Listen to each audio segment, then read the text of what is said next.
예, 예레미야 4장 오늘은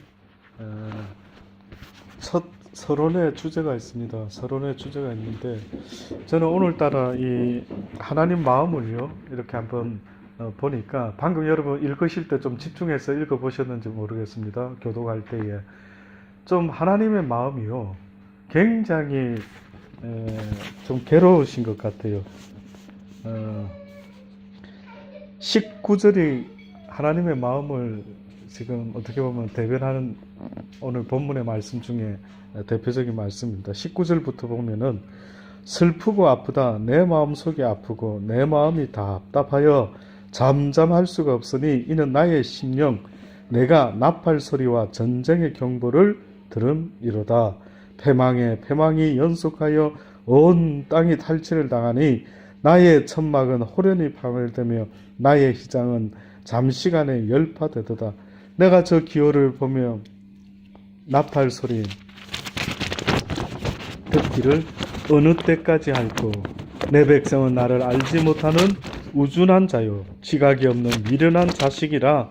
악을 행하기에는 지각이 있으나 선을 행하기에는 무지하도다. 이게 하나님 아버지의 마음입니다. 저는 하나님 아버지의 마음, 하나님의 마음이 신이기 때문에 굉장히 우리와 인간과는 좀 차이가 많이 있지 않으실까라는 생각을 얼핏 할 수도 있겠는데요. 성경을 읽어보면 하나님 아버지의 마음이 어떻게 보면 육신의 아버지의 마음과 그렇게 별반 많이 다르지 않다 하는 것은요, 저는 개인적으로 느낍니다. 그러니까 하나님 마음도 심히 괴롭다, 안타깝다. 왜? 저 내 자식 이스라엘 백성들이요, 그렇게 야단을 치고 나쁜 짓 하지 마라 하는데도 또 나쁜데 나아가고.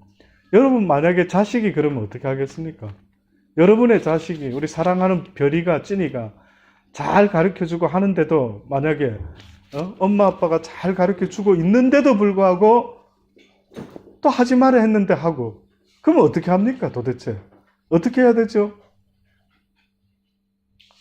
뭐 어떻게 하면 됩니까? 놔둬야 됩니까? 그냥 혼냈죠. 그냥 혼은 또 내죠. 내긴 내는데 한번 지금 아버지 마음을 느껴보세요. 혼은 냅니다. 분명히.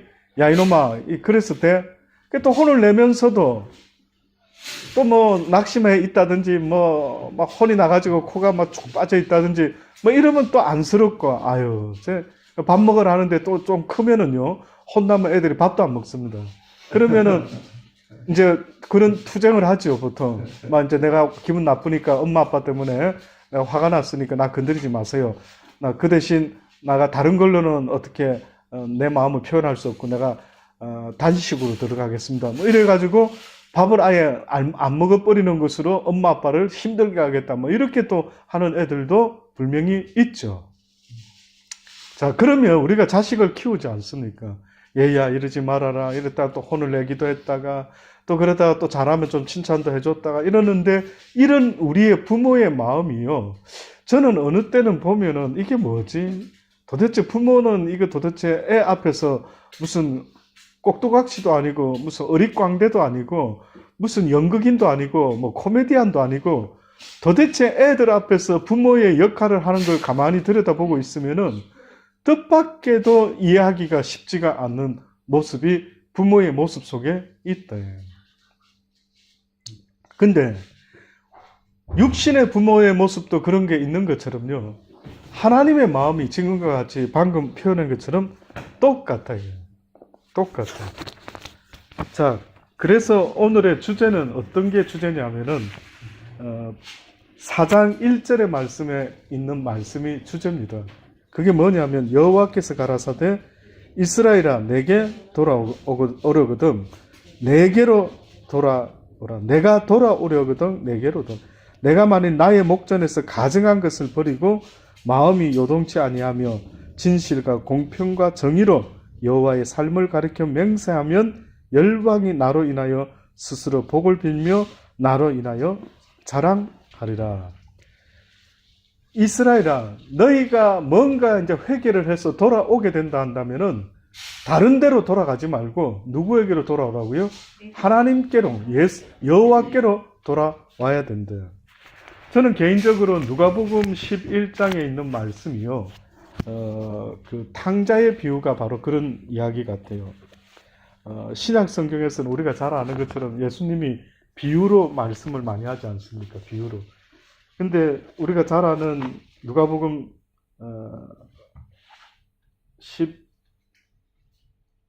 15장에 보면은요. 11절로부터 보면 탕자의 비유가 있어요. 탕자의 비유.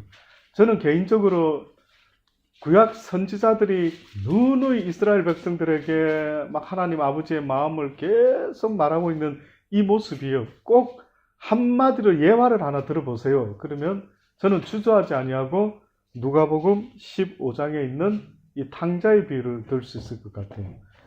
여기 보면 이런 이야기가 나옵니다. 어떤 사람이 두 아들이 있었다라고 합니다. 근데 둘째 아들이 우리 희선 집사님 같이 아들이 둘이 있었던 것 같아요. 근데 둘째 아들이 어느 날 아버지에게 뭐라고 말하냐면 어차피 아버지가 돌아가시면 재산을 나에게 주실 텐데 미리 나한테 재산의 분깃을 주세요. 이렇게 제의를 하죠. 그러면 우리 같으면 뭐라고 합니까? 우리 같으면 주지 않을 텐데, 우리 같으면 그렇게 재산을 달라라고 하면은 주지 않을 것 같은데, 뜻밖에도 이 아버지는 이 둘째 아들한테 어떻게 하느냐면 재산을 줍니다. 의외지요.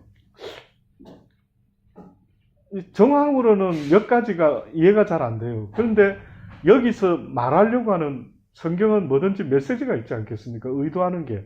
근데 지금 말이 안 되는 몇 가지가 있지만은 재산을 달라고 틀림없이 문제가 있을 수 있는데도 불구하고 아버지가 줍니다. 그래서 그 가지고 살림을 가지고 이제 둘째 아들이 먼 나라로 보니까 먼 나라로 갔다. 그런데 보니까 허랑방탕하게 그 재산을 허비했다. 그 재산을 다 쓰고 나서요. 그 나라에 흉년이 들게 되었다. 저가 그때서야 드디어 궁핍한 삶을 살게 되었다. 그래서 그가 그 나라 백성 중에 하나에게 붙여서 돼지 기업 열매라도 먹으려고 돼지 치는 잡을 선택합니다. 근데 여기 보니까 그것도 제대로 먹을 수가 없다라고 이야기를 하는 거예요. 이때에 이 탕자가 이제 어떻게 이야기합니까? 이때에 이 탕자가 뭐라고 생각을 하게 됐냐면 내 아버지에게는 양식이 풍부하고 품꾼도 많은데 나는 여기서 이렇게 굶어서 줄여 죽게 되겠구나.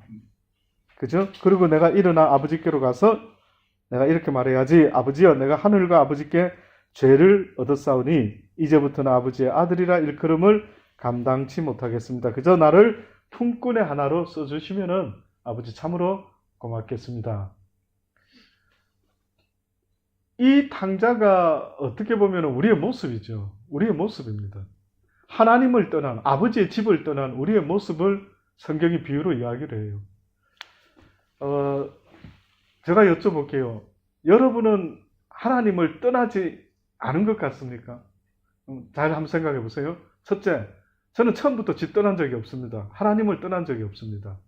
그 다음에 저는 떠난 것 같습니다. 그래서 지금 잘 먹고 잘 살고 있습니다. 아직 재산이 남아있어서. 내지는 떠났는데 힘들어지고 있습니다. 뭐 있는 거 다 쓰게 됐고 이제 고난이 왔습니다. 어려움이 왔습니다. 저의 형편이 지금 이런 상태인 것 같아요. 라고 할 수 있고요. 어떨 것 같습니까? 집을 여러분 그러면요. 제가 왜 이 이야기를 한번 여쭤보느냐 하면 이 말씀이 나한테 깨달음을 얻게 해주려면은 나를 비교해서 봐야 될 거 아닙니까? 그렇죠? 이런 성경의 진리의 말씀을 나한테 적용을 시키려면은 내가 지금 어떤 상태인지를 느끼고 공통분모가 있어야죠. 근데 들으면서 만약에 이러는 사람이 있으면 이건 안 통하겠죠.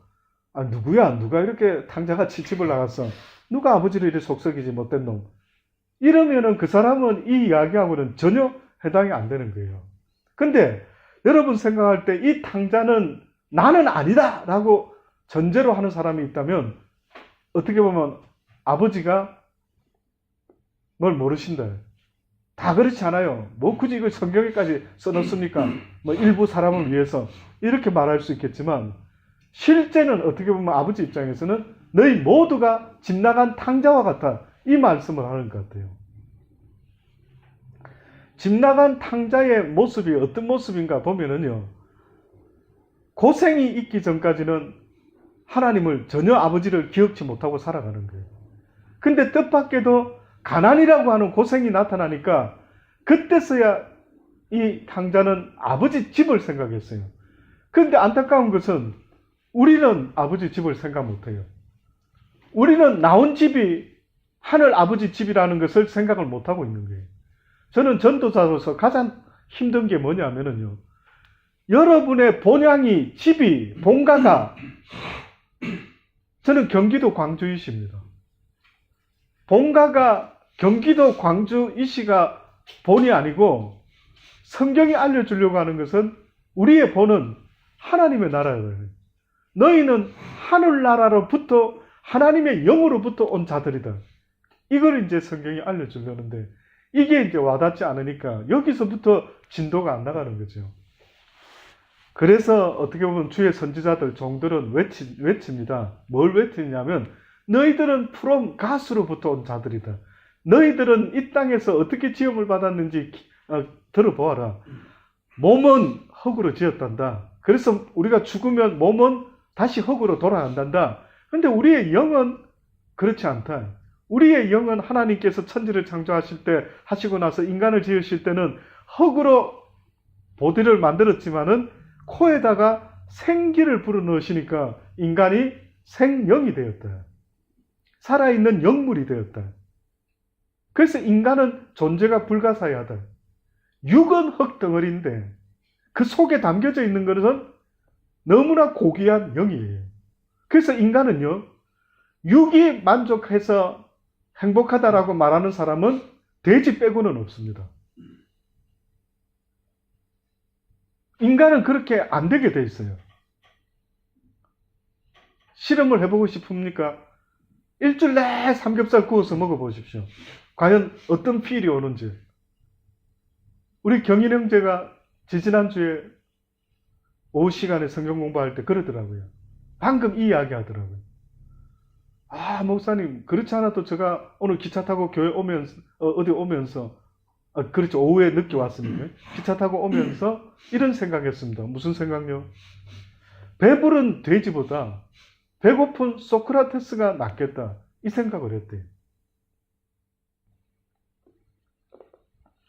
그러니까 저와 여러분은 존재가요, 제가 볼 때는 물과 기름과 같이 어울리지 않는 존재가, 그러니까 불가사의한 존재예요. 이해가 돼야 됩니다. 여러분, 육은 흙이에요. 그래서 이놈의 육은요, 이 땅에서 나는 걸 먹으려고 본능적으로 돼지같이 꿀꿀꿀꿀 하는 거예요. 그래서 육은 일단 기본적으로 밥을 먹여놓으면은 일단은 괜찮아요. 육 이야기 하니까요, 어느 날 그 돼지가 마당에서 이렇게 키웠던 돼지인 것 같아요. 축사도 있었지만 마당에서 왔다 갔다 하면서 자라는 돼지가 있었어요. 그런데 옆집에서 감나무가 이렇게 나와가지고 이 돼지 우리까지 이렇게 올라와 있는 거예요. 그래가지고 가을이 되어서 감이 익어가 홍시 하나가 뚝 떨어졌어요. 돼지가 늘 꿀꿀이 죽만 먹고 돌아다니다가요, 어디서 홍시 익은 감을 탁 맛을 보니까 어떻겠습니까? 너무 맛있죠. 정신을 못 차리고 먹는 거예요. 또 없나 싶어가지고요, 이 돼지가 땅을 막 휘비고 다닌 겁니다. 결국은 코에서 피가 나고 돼지가 또 다른 홍시를 찾다가 피 흘려 죽었더라. 이 이야기가 끝입니다. 그때 아이들이 이 이야기를 듣고요, 이럽니다. 이 돼지 미련하다. 조금 고개를 들어서 쳐다봤으면은 홍시가 나무에 열려 있었을 텐데, 그래서 오히려 나무를 들이받아서 홍시를 떨어뜨려서 먹었을 텐데, 이 미련한 돼지는 땅에서 홍시가 나왔는 줄 알고 땅만 파다가 죽었구나, 이랬던 거예요. 육은 기를 쓰고 땅에서 나는 것을 먹으려고 몸부림을 치죠. 근데 저와 여러분의 영혼은요, 육신의 것으로 만족하는 존재가 아니도록 지음을 받은 거예요. 이게 불가사의한 거예요. 이게 인간이라는 존재가 먹을 것만 있으면은 해피해야 되는 것 같아 보였는데, 실상 배고픈 사람한테는 당장은 먹을 게 효과가 있는데, 배가 부르고 난 그 다음 단계에서는 더 이상 먹을 것으로 만족하는 인간이 없는 거예요. 그럼 인간은 뭔가를 찾아 헤매는데, 그 뭔가가 뭔가라고 봤더니만 그건 바로 우리의 영혼의 목마름이었대요. 내 영혼의 목마름. 오늘 이 시대에도 수많은 사람들이요, 왜 자살합니까? 근본적으로 뭘 배워야 되는데 뭘 못 배우고 있느냐 하면, 세상의 학문은 어떻게 하면 육적인 음식을, 돈을 벌어서 잘 먹고 잘 사는 것 같은 그런 이야기를 하면서 어떻게 돈을 많이 벌 수 있는가, 이거는 막 부지런히 가르쳐 주죠. 그래서 저와 여러분이 살면서 듣고 싶지 않아도 돈 버는 세미나, 돈 버는 이야기 얼마나 많이 듣습니까? 근데 스스로 돌아보세요. 내 영혼을 위해서, 내 영혼의 양식을, 요즘 배고픈데 내 영혼이 살아야지, 이런 적이 있느냐, 이게. 자기의 영혼이 살아야 되겠다라고 심각하게 느껴보는 분이 있느냐고요.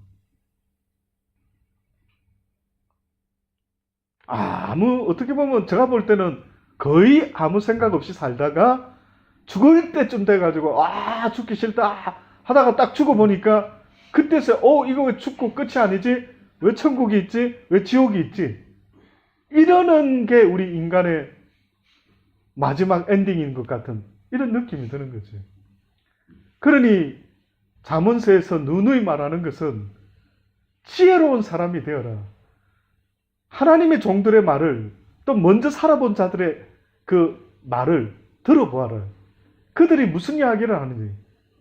그래서 저와 여러분이요, 살면서 왜 이렇게 요즘 허전하지? 왜 이렇게 외롭지? 남편도 있는데, 아들도 있는데, 딸도 있는데. 그러면 말을 해드리고 싶은 거예요. 여러분 생각할 때 왜 외롭고 왜 쓸쓸하죠? 그런 적 없습니까? 있을 수밖에 없죠. 이 집 나간 탕자가요, 어느 날 먹을 것 입을 것이 그나마 없어지니까 그때서야 그가 느끼는 것은 아버지를 생각해낸 겁니다. 얼핏 보면 아버지 집에 먹을 것만 좋아가지고 아버지를 생각했다, 이렇게 볼 수도 있지만, 실상은 다른 것도 있겠죠. 그 아버지의 마음, 그 아버지의 울타리, 그때 그게 다 좋았구나, 왜 내가 그걸 못 느꼈지, 이런 깨달음이 있었겠죠. 그래서 결국은 그가 돌이키고 아버지 집을 찾아갔다라고 이야기합니다. 돌아오라는 거예요. 오늘 예레미야 선지자가 지금 1장에서, 4장 1장에서 뭐라고 말했다고요? 내가 돌아오려거든 내게로 돌아오라. 내가 만일 나의 목전에서 가정한 것을 버리고 마음이 요동치 아니하면, 그러면 목전에서 가정한 것을 버려라 라고 했는데, 어떻게 보면은 탕자에게 가정한 것은 재물이었습니다. 그러니까 재물이 있으니까 아버지를 오히려 떠날 생각까지 다 했죠. 그러니까 하나님은 어떻게 보면 그 재물을 스스로 버리지 않으니까 어떻게 합니까? 버리게끔 만들어버렸죠. 스스로 못 버리니까. 그래서 우리가 아는 것처럼 어떤 젊은 청년이 예수님께 영생을 어떻게 하면 얻겠나이까? 라고 했더니만, 네가 어떻게 배웠느냐? 이래 배웠습니다. 그래, 한 가지 부족한 게 있다. 네 모든 재산을 어떻게 해라? 버리라. 가난한 자들에게 나누어주고 네가 나를 따르라. 버리라는 거예요. 그러니까 많은 사람들이 예수님께 돌아왔다, 드디어 교회를 나가기 시작했다, 어쨌다, 이럴 때에 버릴 것은 버리라고 말하는데 안 버리고 오는 거예요. 한번 생각해 보십시오. 분명히 성경은 네가 그동안 붙잡고 있었던 것들을 버리라고 이야기하는 거예요. 하나님이 없었을 때 내가 살아왔던 삶에 필요로 하는 것들, 붙잡고 있었던 것들이 있었을 거 아닙니까? 그걸 버리고 오라는 거예요. 그걸 붙잡고 오라고 말하지 않아요. 내가 스스로 하나님을 곁을 떠났다 한다면 네가 내게 돌아올 때는 네 스스로 나 대신 붙잡고 있었던 것들을 네가 내려놔라, 버려라.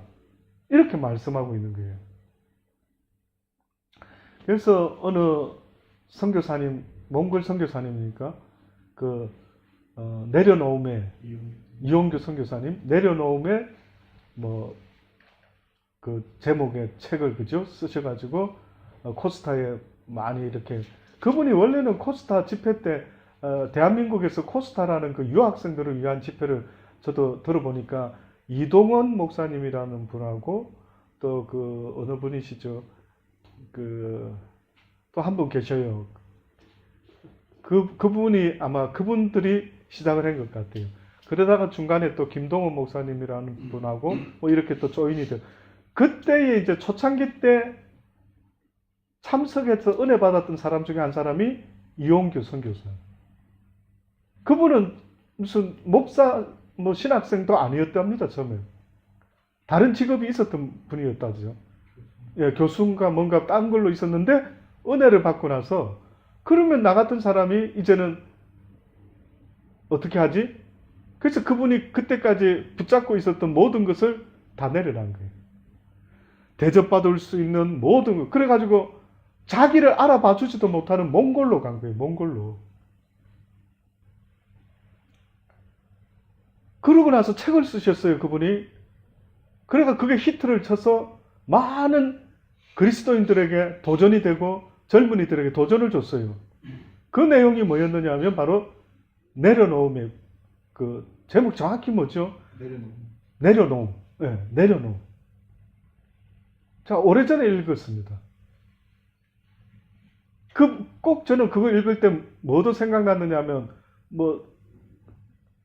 불가에서 타계한 어느 유명한 스님이 했던 말 중에요. 자기를 비우는 거. 예. 거기에 대해서 설파를 아주 유명하게 했던 어느 무슨 법운서자입니까? 스님이시. 하여튼 그런 분의 책도 제가 한번 그때 본 적이 있었어요. 하도 유명하다니까 도대체 절에 계신 이 스님이 어떤 내용을 설파했길래 중생들이 그렇게 하나님을 보다도 더 어떻게 보면 따르는 자들이 있을 정도로 뭐가 그렇게 대단한 진리를 가르쳤다고 그럴까? 이런 관심이 있어서 봤어요. 봤더니만 뭘 가르쳤냐면은 비움의 법칙을 가르치더라고요. 비움. 그래가지고 호리 상자에 호리병 안에 기억나시는 거 혹시 그때 그런 책 유명했는데 호리병 속에 무슨 새가 들어가 있다라는 거예요. 그 안에 이런 일. 이 호리병 안에 있는 새가 주둥이가 작은데 이게 어디서 어떻게 들어갔지? 근데 거기에 보면은 이 호리병 속에 갇혀 있는 이 새를 끄잡아내어 봐라는 거예요. 물론 그걸 이해하는 사람은 다 다르죠. 그 사람은 이렇게 썼지만 이해하는 것은 독자들이 다 다릅니다. 그러니까 이제 그 책 속에서 이걸 어떻게 꺼내지? 근데 마지막에 그 주인공 그 스님이 병을 깨버리는 거예요. 그러니까 그때서야 그 속에 있던 새가 자유롭게 나오는 거예요. 그러니까 나 무슨 이야기를 하려고 이런 이야기가 여기 있지? 라고 봤더니만 오늘 이 시대에 수많은 도시인들, 수많은 사람들이, 현대인들이 이 세상을 살아가는데 자유가 없다라는 거예요. 왜 자유가 없는데 보니까 너무 많은 것들을 가둬놓고 있는 거예요. 보세요. 제가 얘를 이렇게 쥐고 있다라고 하면은 그 순간부터 저는 구속이 일어나는 거예요. 갇히는 거예요. 얘를 붙잡고 있지 않으면 내 손은 자유로워요. 그래서 페이퍼도 짓고 성경책도 이렇게 짓고 할 수 있어요. 근데 내가 이 자유로운 손을 갖다가 하나를 얘를 딱 붙잡아 버렸어요. 그러면 한 손밖에 안 남죠. 다른 걸 할 수가 없어요.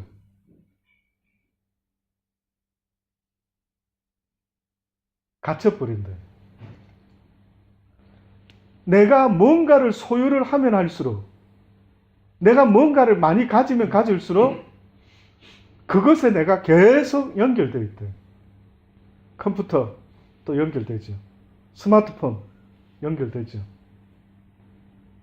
텔레비 사놨으니 봐야 되죠. 연결되죠. 한번 생각해 보셔요. 저는 그분이요, 비록 우리와 같은 업종에 계시는 분은 아닐지라도 그래, 인간이라는 존재가 무소유, 그러면 자유롭게 병을 깨고 훨훨 날아갈 수 있는데 늘 이놈의 그 뭔가를 또 사다 놓고 뭔가를 사다 놓고 뭔가를 또 필요한 게 있다고 사다 놓고 하는 그것 때문에 갇혀버렸대요. 그 다음부터는 많이 소유하면 할수록 나에게는 자유가 없어져 버린다. 좀 어떻게 그럴듯한 논리일 것 같습니까? 아니면 막 뜬구름 잡는 것 같습니까? 예. 뭐 한 번쯤 그 목사님의 무소유는 한국 예. 사람들한테 굉장히 많은 공감을 불러일으켰던 이론이죠. 그리고 예. 그 책은 그분이 돌아가실 때 굉장히 희귀본이었어요. 왜냐하면 그래? 돌아가시면서 책을 더 이상 이제 인쇄를 멈춘 모양이죠. 네, 예. 멈추라고 유언하셨어요. 그래요. 그래서 제가 예. 그거 희귀판 저도 산다고 막 그때 한때 막 알겠습니다. 부탁해서 사고 그랬거든요. 예. 근데 굉장히 읽으면 되게 오래된 책인데 지금 그래도 우리 여기 기억하시는 분이 있으시네, 공감하시는. 그러니까 그때 그런 책들이 좀 유행을 했었어요. 그러니까 저 같은 기독교에 있었던 사람도 아니 도대체 무슨 책이길래 한번 읽어보자 라고 해서 이제 저는 다른 내용은 잘 기억이 안 나는데 그 이야기가 있습니다. 그래서 어쨌든요. 그런데 성경도 어떻게 보면 우리에게 뭘 말씀하느냐면 네가 내게 돌아오려거든 네가 지고 있었던 것을 어떻게 해라? 내려놔라, 버려라, 이렇게 자꾸 말씀해요. 그러면 여러분이 예수 믿기 전과 before, after 그걸 자꾸만 한번 돌아보라고요.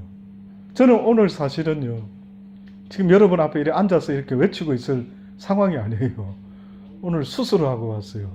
이 콩팥에 조직을 떼내고 한 2주 동안 뭘 하지 말라고 경고를 받고 무거운 것도 들지 말고 빠르게 걷지도 말고 그리고 혹시 소변에 피가 나오면은 빨리 쫓아와야 되고 여러 가지 노티스를 받았어요.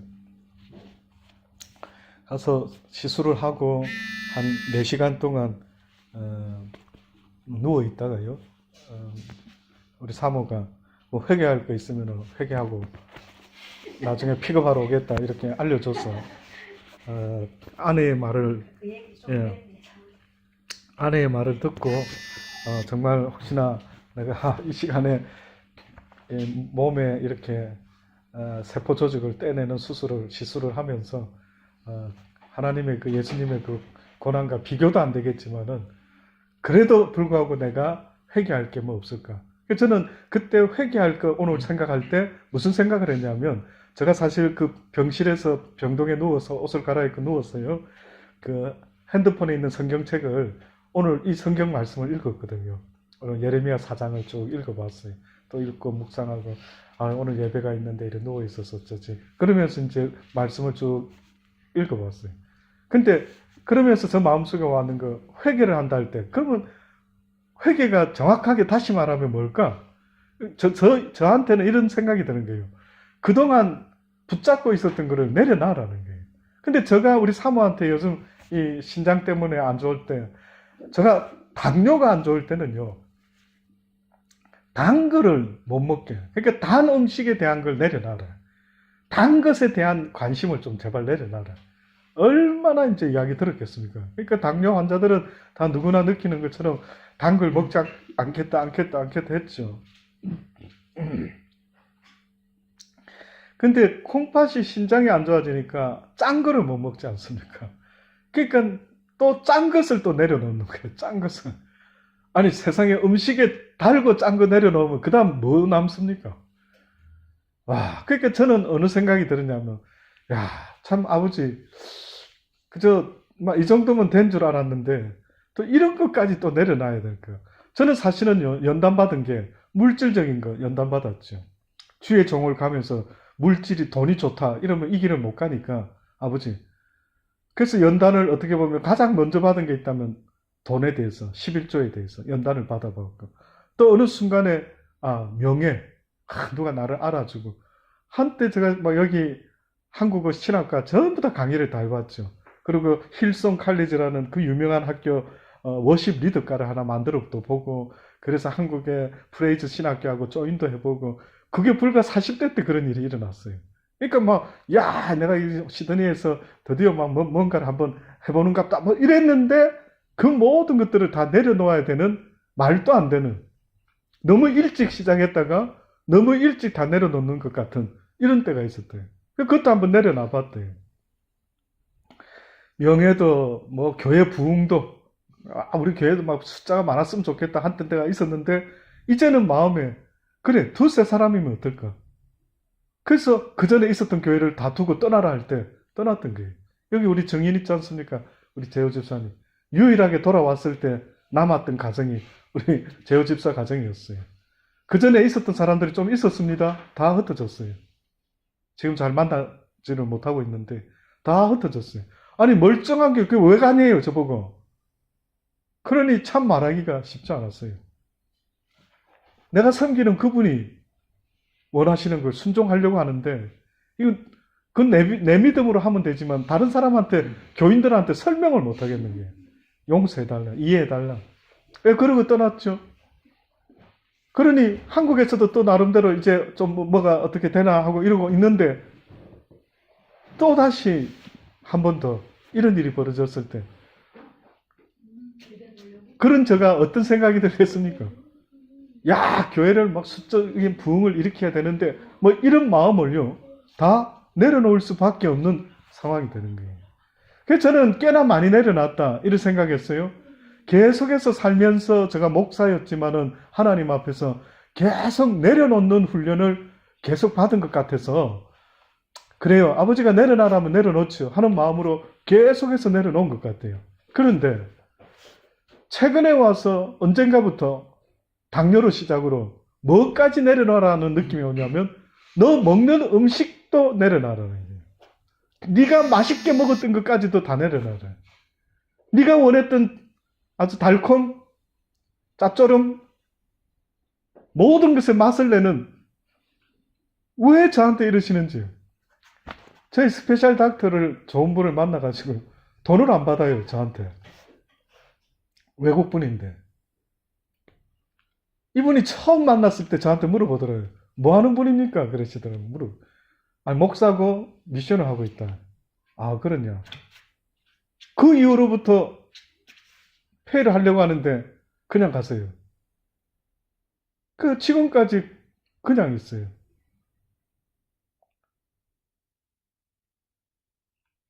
근데 그분이 최근에 그러는 거예요. unusual하다고. 당신의 몸은 unusual한 것 같다고. 잘 잡히지도 않는 당뇨는 지금 말도 안 되게 컴백했어요. 원래대로 돌아왔어요. 모든 게 당뇨 때문에 시작됐는데 지금은 또 의학적으로 당뇨는 정상인의 수치가 되어 있는 거예요. 오늘도 병원에서 당뇨약이랑 먹는 약 다 가져오라 해서 가져는 갔는데 피를 체크하더니만 당뇨약을 먹으려고 했더니만 간호원이 못 먹게 하는 거예요. 당신 지금 수치는 이 약을 먹을 수치가 아니라고. 먹지 말라고. 그래서 안 먹고 일단은 그냥 왔어요. 혈압약만 먹고요. 근데 다른 기능은 또 증상이 없는데 단지 의학적으로 콩팥만 안 좋은 거예요. 이 신장만. 그러니까 이 스페셜 닥터가 참 unusual하다. 그래서 자기도 왜 이런지를 알아야 되는데 모르겠다. 그래서 조직 검사를 한번 해보자. 그래서 도대체 원인이 뭔지 한번 찾는 데까지 찾아보겠다. 이제 그래서 시작이 된 겁니다. 그냥 제가 병상에 누워서 느낀 메시지는 아버지가 왜 나한테 이런 시츄에이션을 지금 만들고 계실까 할 때는 아직도 혹시나 더 내려놓지 못한 걸 회개하기를 원하시는 게 있지 않는가. 그 생각을 해봤어요. 오늘 이렇게 마치려고 하는데요. 여러분, 오늘 이 시간에 다른 거는 기억을 못 하시더라도 저와 같이 혹시 여러분도 더 내려놔야 되는데 아직도 붙잡고 있는 그것. 그래서 그 붙잡고 있는 것 때문에 자유하지 못하고 자유하지 못하는 것 때문에 하나님의 영으로 인하여 자유함을 누려야 되는데 하나님의 자유의 영이 진리의 영이 나에게 오고 싶어도 오지 못하는 내가 붙잡고 있는 그 뭐가 혹시나 없는지 한번 돌아볼 수 있게 되기를 바랍니다. 그래서 많은 사람들이요, 명예욕, 물질욕, 이런 거는 잘 하시더라고요. 근데 또 어떤 사람들은 저같이 어떻게 보면은 음식에 대한 또 욕심을 내려놓지 못한 거. 저는 그렇게 음식을 제가 볼 때는 챙겨 먹고 하는 건 아닌, 조금 챙겨서 먹는지 모르겠는데, 사모는 제가 보니까, 살아보니까요. 저희 집사람은 보니까 음식을 갖다가 진짜 대충 먹는 것 같아요. 처음에 저 불만이 많았습니다. 무슨 사람이 이게 좀 요리가 취미고 이러면 내가 참 도움이 되겠는데 웬 이 아내가 이 와이프가 여자가 어째 별로 그런데 별 관심이 없는 거예요. 그러니까 한 끼 먹는 거 그냥 대충 먹는 것 같아요. 제가 봤을 때. 그러니까 제가 살면서 같이 살아본 어머님도 계시고 누이들도 둘이나 있었고 우리 아내도 있는데 보니까 최고로 대충 먹는 거예요. 스타일이. 금식기도 들어가면 또 굽는 것도 아주 다반사고 또 배고플 때는 저는 요 정도 먹는다면은 또 많이 더 먹을 때는 많이 먹고 또 안 먹어버리면 굶어버리고 이런 모습도 있더라고요.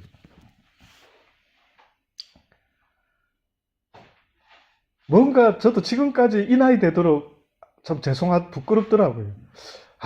난 내 딴에는 잘한다고 한 것 같은데 그 전능자가 보실 때는 아직도 내가 못 내려놓는 것이 있는 게 아니에요. 결국은 우리가 하나님 앞에 가는 날까지 얼마나 열심히 내려놓다가 갈 수 있는가. 얼마나 열심히 회개하고 가는가. 회개가 뭡니까? 내려놓으면 아닐까. 회개는 내려놓는 거 아닐까. 돌이키는 거 아닐까. 주님이 아닌 걸 붙잡고 있는 걸 내려놓는 것도 아닐까. 믿어지지 않습니다.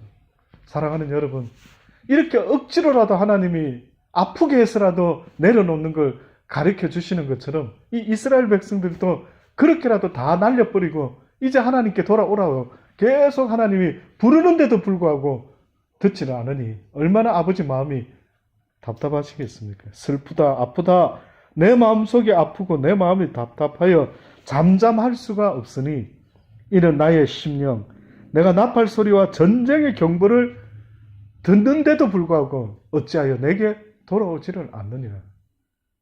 더 늦기 전에, 더 큰 문제가 생기기 전에 저는 여러분이요, 모든 삶에 내려놓는 습관을 가질 수 있게 되기를 간절히 바랍니다. 기도하시겠습니다.